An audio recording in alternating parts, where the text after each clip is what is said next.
It's time to head south with the Fantha from Down Under. The Fantha. Let me up, Fuzzball. From Down Under. Do. Or do not. There is no try. G'day, mate. How you going? Here is your host, Adam O'Brien. G'day, mate. How you going? May the Force be with you. This is Adam O'Brien, the Fantha from Down Under, come to you live from Quinlan's Cantina in the Gold Coast of Australia.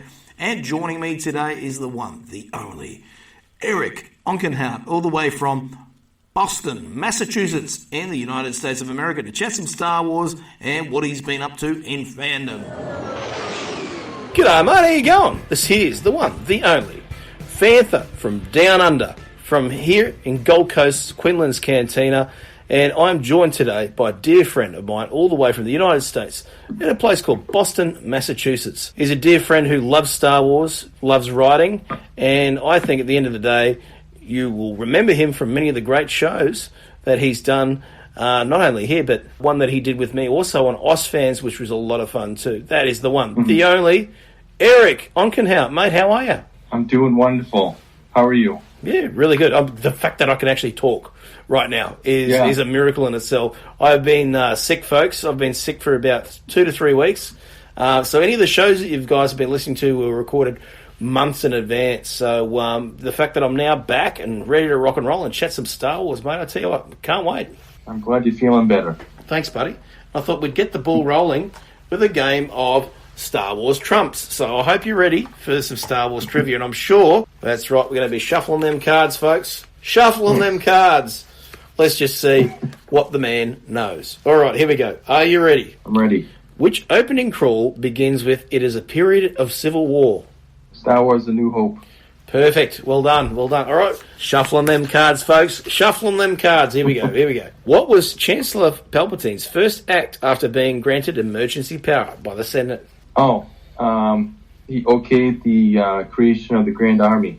Of the Republic. Yes, he did. 2 for 2. Shuffling them cards, folks. Shuffling them cards. Here we go. All right, all right. Looks like a lot of prequel questions today, isn't it? Okay, here we go. Right. What makes destroyer droids particularly hard to destroy? They have shields. That's right. Deflector shield generators. That's right. Well, 3 for 3. We're going 3 for 3 here. All right, here we go. Oh, this will be a good one. Are sand people responsible for the attack on the Jawa sandcrawler that C-3PO and R2-D2 had been inside? Are they responsible? Wait, let me think. No. Correct. It was Imperial Stormtroopers, because they're so precise. Yeah. Isn't it funny how they can't hit a thing in the movie, but they're so precise when Kenobi... And the Imperial Stormtroopers are so precise. Well, Kenobi, maybe you were thinking about clone troopers. Ben Kenobi's full of it. Yeah, I reckon he's been having too many of those blue milk lattes, mate. No kidding. Too much Kahlua. On which planet do Poe Dameron and Finn crash the stolen TIE fighter? Oh, wow. You're going to get 5 for 5 here. Jakku. Jakku, that's the one. Big thank to, of course, Top Trumps Quizzes. That was fantastic. They're actually a great little unit for any fans, young or old. Go and check them out, and all your retailers. Now, folks, we have been away, and there's been a lot going on. Obviously, Fantha Tracks growing exponentially. The folks in the UK and the US as well, too, have been to a lot of the local events lately, so you're seeing a lot of that popping up on the site. And, of course, I can just see now, features on the site, we have Fantasy Flight Games doing a huge new nod with the Star Wars X-Wing with capital ships now. I've always wanted to play that game. It's a brilliant game. It really is. Of course, we're talking about Fantasy Flight Games, who have been doing Star Wars now since about 2012. So it's been quite a few years that they've had not just the miniatures. They've also had the role-playing game Edge of the Empire. They've also got the Rebel Alliance one. They've also got, of course, the Jedi one. These are games that you can play singularly, as in like their own little universe, or you can also pretty much mix it up. Unlike the games in the past, so the Star Wars by West End and, of course, Wizards of the Coast, D20 Star Wars, which was in the early 2000s. This is a little bit different because the great thing about this is They're games using the core system of FFG's narrative dice, which is really interesting. So the dice themselves don't have numbers on them. They have fails and saves, pretty much. They have their own little icons. But it's set to a narrative way. I've played, I think it's called Edge of the Empire, the role-playing game with some guys like a few years ago. It was fun. I had a good time. Yeah, so that one would have been the one that's sort of based around smugglers and scoundrels and sort of the crime element, if you like, of Star Wars. Yeah. What's great about that, too, is that the ship combat in that, I think, is probably one of the best that's been done. I played all the editions of Star Wars. Personally, my favourite still to this day is West End, the original D6 Star Wars from back in the 90s, of course, when this all really kicked off. And, of course, Pablo Hidalgo himself was all up and involved in that stuff back in the day. And from what I hear, still plays West End Star Wars. So, nice. But, yes, the ships, the actual miniatures themselves, even if you are a collector of just minis, well worth checking these out. The fact that you get the 10T4 now, which looks absolutely glorious. But I will say, folks, don't be looking for it cheaply, because you won't find it cheap. These are expensive. Some of them are up in the rise of almost $200 Australian. So they are expensive, but I mean, the paint jobs on these are fantastic. Even my dear pals James and Todd, who have collected the earlier ones, so everything from the fighters to the Millennium Falcon to the Slave One, they all look fantastic. I just wish maybe they were die-cast metal. Oh, yeah. What are they? Are they plastic or metal? So these ones are actually a plastic. They're sort of like both mix of that and resin, I think, on some of them as well. Yeah. The quality is there. Like they are absolutely gorgeous when it comes to it too. I know. Hi, this is Gareth Edwards, director of the best standalone Star Wars film since Caravan of Courage, called Rogue One. You're listening to Fantha Tracks. Enjoy. Now, I want to get your thoughts on this, Eric. What about Vader Immortal, the new VR game with a story built in it, of course, all about Darth Vader? Have you seen much of this? You know, it's funny. I actually saw, I think it was on YouTube, somebody posted episode 1 or whatever it is, like the walkthrough, the game. It looked really good. It looked like it was just good quality. It wasn't choppy or anything like that. It was really, just flowed really good. It's interesting that they chose Vader and Vader's Castle, isn't it? Yeah. They're doing a lot with Vader's Castle lately. You know, the comic series. I think even Snoke's ring the material was found under his castle or something like that. Yeah, there's a lot going on with that. It's epic, isn't it? I mean, look, the design itself, going back to it being part of Mustafar now, and the fact that in Rogue One they didn't even need the subtitle. We knew what it was. Usually they have knew what it was. Yeah. Every other planet was getting a name, and then all of a sudden we go to this flaming ball of fire. And then there's that castle. And the design is right up there with Ralph McQuarrie's original concepts for the end of Return of the Jedi. Yeah. It's classic stuff. But what's interesting to me is that this could really be applied to everything. And personally, I don't reckon they should be doing the bigger characters. I reckon Bib Fortuna VR. Just imagine, Bib Fortuna, he's a... Jabba's guys. Yeah, I mean, think about it. Like, just chilling out in Jabba's palace, it's not an action game. It would be him going around doing the deals, getting in the talent to come in and work in the nightclub area. People working, he needs to talk to the bounty hunters and go, hey, look, this guy owes us credits. Can you go out there and get him, please? All that sort of stuff. Can you imagine Jabba as a boss, man? I mean, he wouldn't take any crap, would he? I mean, oh, sure, but Jabba, I can get a good deal on some land speeders. Oh, sure, There was this one story. It was one from IDW where, Bib Fortuna wanted a day off. Jabba's like, yeah. After you go do this, you can take a break. You can come back. Finish the job. Can I take a break now? No, go do that, and then you can take a break. Finally, Bib Fortuna, after 10 times trying, he's like, I quit. Jabba's like, what do you mean? I can't quit. It was pretty funny. You can't quit the Hutts, man, honestly. Yeah. Maybe he goes to work for pizza. Pizza the Hut. So, I think the technology is just amazing. I mean, I've got the lightsaber VR game that was coming out a couple of years ago now. Apart from the fact that you get a proper actual Anakin lightsaber, which is fantastic.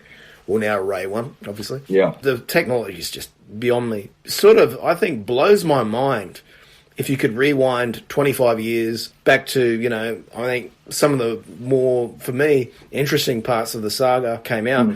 If we knew we were getting that sort of technology to have at home and to actually play these games, and it's almost too much to blow your mind with, it's crazy. You can just imagine, just use your imagination. Well, the best imagination or the best movies are the ones that are in your mind, because at the end of the day, the budget's unlimited. Exactly. You don't have to follow the story. You just make up your own deal. Part of that, too, is, I think, too, the fact that it could be applied to anything, whether it's technology of what we're talking about now, obviously Vader.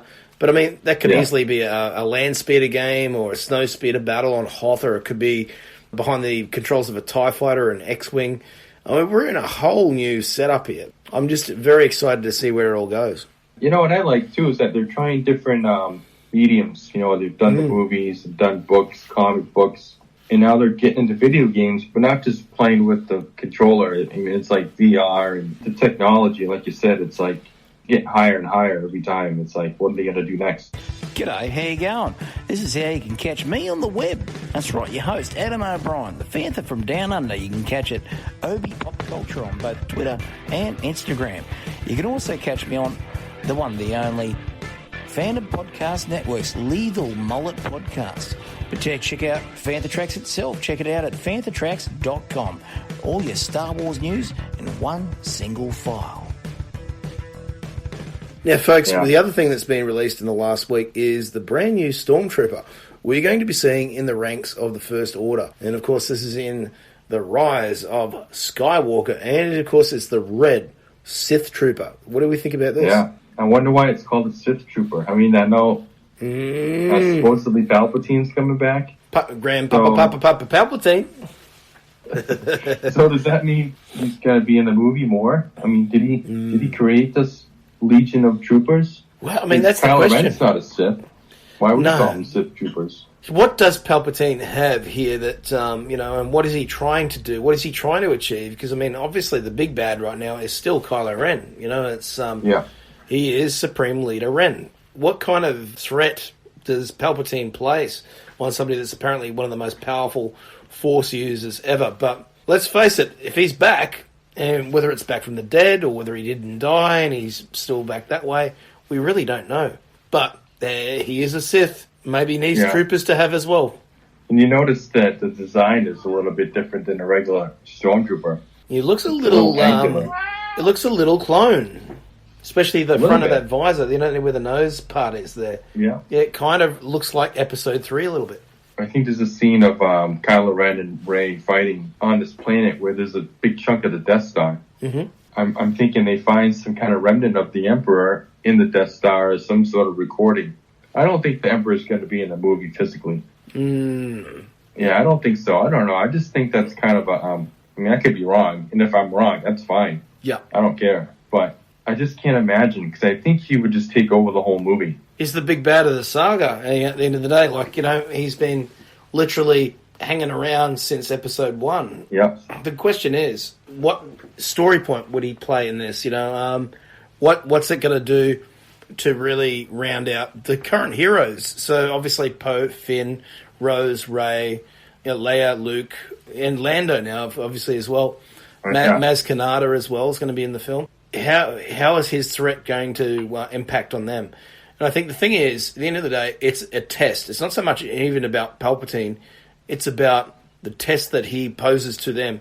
And also, it's a big test for Kylo Ren, because if he's got this threat, and obviously he's got a bond somehow, some way, we're not sure how, with Rey. So obviously they got that Force connection. Oh, in Rebels? I don't know if you ever watched Rebels, but there was a scene where the Emperor, or Palpatine, whatever you want to, Sidious, where he was like talking to Ezra, trying to get him to come through some portal. He was showing images of his parents and trying to get him to come through, and he resisted. I'm thinking maybe the Emperor might be doing something like that to Rey. These are your parents, why don't you come over here and take a closer look? I still stand by the thing I said years ago. Your answer's right in front of you in Force Awakens. You only have to look at Takanoga to see where the Falcon's coming down, and you just look at how Han looks at Rey. Oh. It's evident. Now, you also look at how Leia doesn't really recognize this person. And think about when that person was let go from her parents. So would you really recognize your kid if it was 25 plus years later? I have no idea. I don't have kids. No, well, same, yeah. But the main point being, Harrison kind of had in the performance, it's there. I think this is the daughter, a Solo. The connection's there. People going, oh, it's blah, blah, blah. Well, you're entitled to enjoy your theories, and obviously you're entitled to, your thoughts on where this could go. But I think the biggest thing is what is visually evident of what JJ's done. And let's just face it, he's a very obvious storyteller. Look at the Wrath of Khan stuff that he did in Into Darkness. Even to the point of screaming, he's got, Jim, are you okay? Jim, are you going to be fine? Khan! It's obvious. But I think the thing is, the whole time, Ryan was told to do it and in some way throw the ball away from where it was to really, I think, misdirect, the storytelling a little bit so that people get a bit confused. And it's a good way of sort of building up that cliffhanger a little bit, if you like. Building up the mystery, the intrigue. It's great because we're all talking about it still. And I think that's what's so great. It's a genius of what Rian Johnson did. So when JJ drops the bombshell that, hey, this is Rey Solo, yeah, she was in the Jedi Temple when it got attacked, but I personally think she is a young Jedi in there. They thought they killed her, but she survived.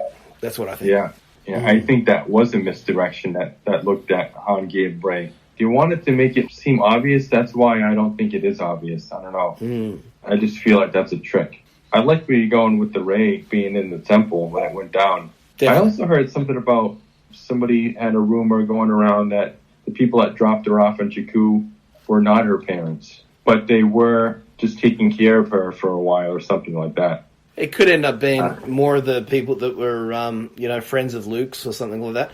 It could even be Lor San Tekka. Hello, I'm Warwick Davis, and you're listening to Fantha Tracks.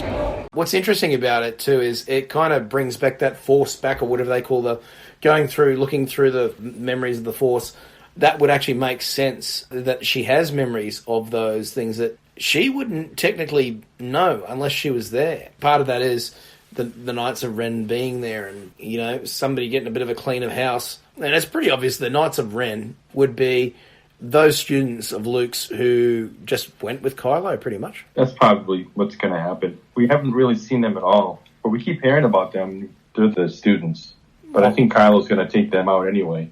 Oh, I think so too. It's a threat because any of those that have Force power or Force sensitivity are a threat. There should only be one Force user. He learnt that through his grandfather, that you have to take out all the threats around you. Well, you got to have a student. You can't just have yourself. Yeah. Right? Only one and an apprentice, and that's exactly. That's how the Sith work. It's going to be interesting to see how that sort of comes about now. How that story comes through is going to be very, very interesting to the fact that it's going to propel all those characters to their next level. And, of course, this is the end point of the Skywalker saga. Will we see another Death Star? Well, we already know we're seeing one Death Star, but why is there a Death Star involved in this movie? Is there more to that than meets the eye? Gotta be. Otherwise, it wouldn't be in it. That's my opinion. What if it's functional? Functional? But it's in pieces. It is, but it's been quite a few years. Yeah. You already have a theory cooking up in your head. I can already tell by the look on your face. Well, there's been theories out there for a little while that on a Reddit recently, there was a couple of people that, I think it was an AMA, where a leaker was hinting that what if it is functional? Well, that would change things. If Palpatine has function of the turbo laser on the moon of Endor, So, I guess anything's possible, but I can't see that happening. No, me neither. I think blew like the smithereens. Yeah, I mean, 100%. Look, we don't know whether this is Endor. This could be Yavin. This could be anywhere. The Death Star blew up into a million pieces both times. And, who knows? Palpatine could have been just riding it on a surfboard style thing through the galaxy going, yes, I got the power now.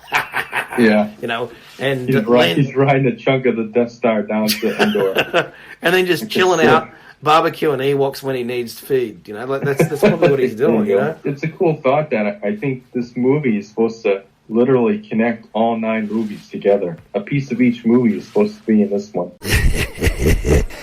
Fantha Tracks.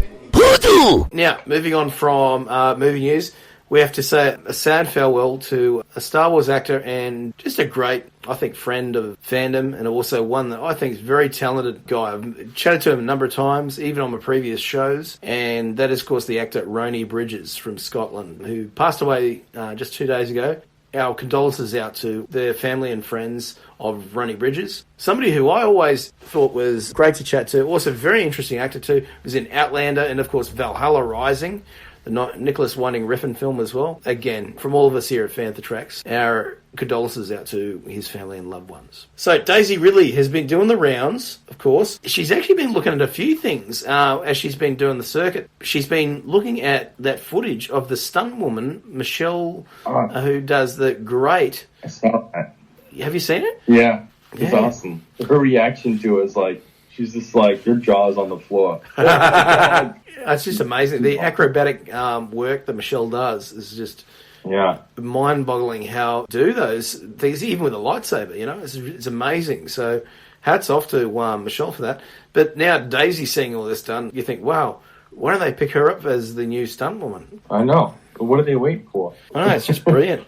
I mean, who knows? In some of these newer films where if they have Jedi and lightsabers, maybe they can bring that in. This year marks the 20th anniversary of a certain film. Do you know which one that is?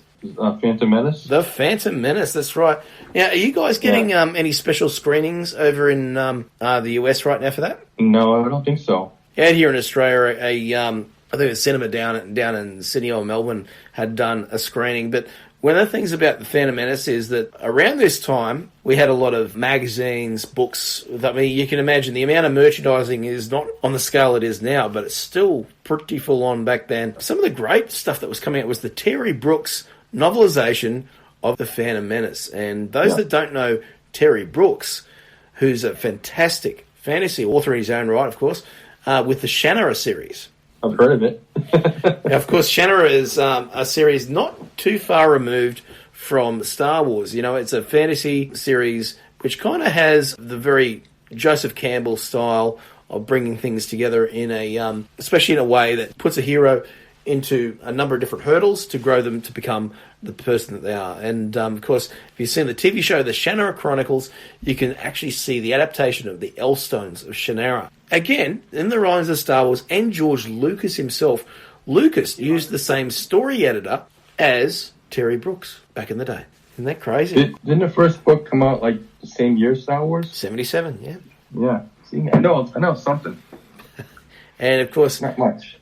But the thing about Shannara series itself, too, is that the magic is used in a way that's pretty reminiscent of the Force. But one of the things about that series is that it's out of all the fantasy series. It's kind of, I suppose, got a lot of links in the way it's told, and it's heavily influenced by Lord of the Rings, particularly the Sword of Shannara, the first book. But when you get past that into the sequels and the ongoing books that happen on that line, you can really see a relatable fantasy that's used almost like period drama to tell a heroic story in the way of Star Wars. So really worth checking out. Now, folks, if you're also a fantasy reader and you like Margaret Weiss, who I think is one of the greatest fantasy authors out there, has a book by the name of The Lost King, part of Star of the Guardians, which is fantasy science fiction. I tell you what, this is done by Bandit Press back in the day. This is the first volume. I found it dug out in my storage areas. This is Star Wars. It really is. I mean, this is right up there with, not exactly the same, but it has the same power, made by the same publisher, Bantam Spectra. Of course, they made Star Wars back in the day of the Thrawn trilogy. But this is right up there. I mean, look, it's even got a laser sword. Look at that, look at that, look at that. It even has a democratic republic. No kidding. Yep, no kidding. It has a warlord. So it's, look, I think all the cornerstones are there. I mean, this came out in, let's have a look. We're talking Tracy Hickman and Margaret Weiss, 1990 this came out. So it's even got a blurb at the front of it from Plato, from the book The Republic. So have you read the Dragonlance books? I have. I enjoyed them. Do you like them?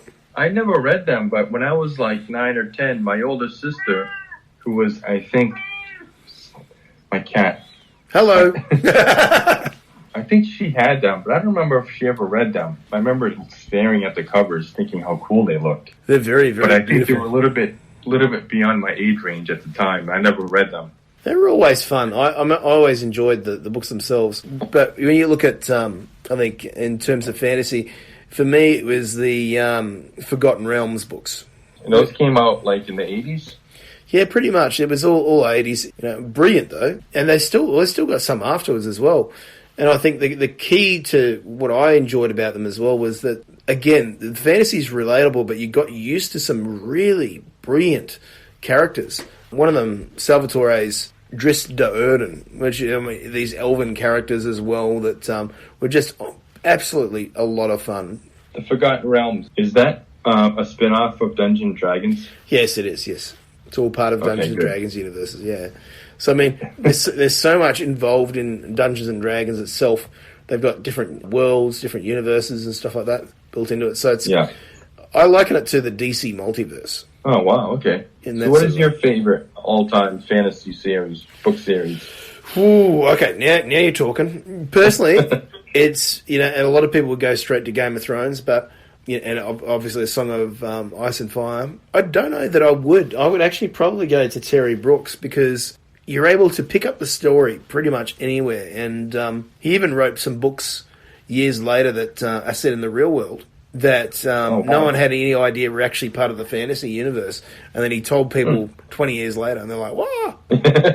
So they're great. But what I like about it, it's such a big story. It comes with a massive timeline. And in that timeline, you can put yourself, basically, because we are where we are in the right of things. Basically, if you look at it, in this period here, so we've got ourselves in the early 2000s. In about another 3,000 years, that's when all the fantasy kicks off. So basically, World War III comes along and then wipes everything out. But out of those ashes come trolls, ogres, elves.